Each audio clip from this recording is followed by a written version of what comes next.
Per il gruppo Europa delle Nazioni. On behalf of the ENF Group, Mr. de GRAAFF. President, in July of this year, the Commission and this Parliament threatened Poland with the withdrawal of voting rights due to legislation on the judiciary. Commission and Parliament turned against amendments on the Constitution of Hungary, which included the organisation of public broadcasters. The Commission and this Parliament are fully at ease with the condemnation of laws and constitutions of a democratic state when it doesn't obey the dictates of Brussels. They claim that the EU is a community of values. What they don't say is that laws are subordinate to it, that democratic decisions, that freedom and self-determination are subordinate to it. Freedom, democracy and human rights only apply to member states that serve the EU agenda. For Spain, national sovereignty and the primacy of the Constitution apply. For Poland and Hungary, it doesn't. This EU is indeed a community of values, of double standards.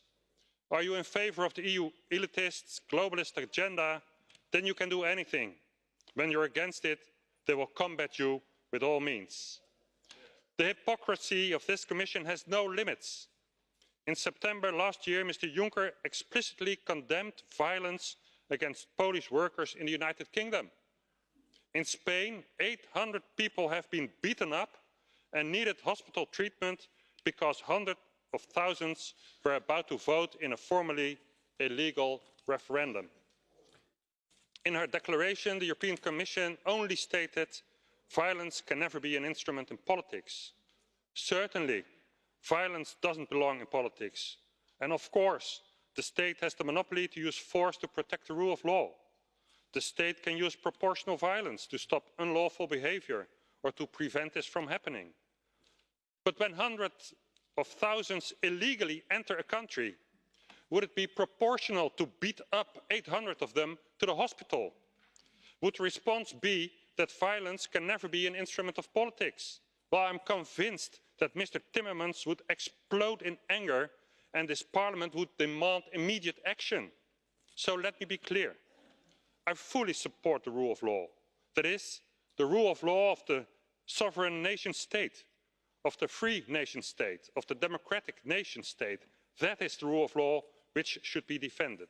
However, I certainly cannot accept the hypocrisy of this Commission and this Parliament who are concealing the advancement of their own elitist economic interests as European values. I'm completely against silencing opponents, against financing pro-EU propagandists and persecuting EU-sceptical parties and member states. And I'm telling Mr. Timmermans and Mr. Verhofstadt, Article 2 calls for respect for human dignity and equality. Equality and respect are not a right only for Europhiles and globalists. It's a right for all citizens in the EU. Start acting accordingly.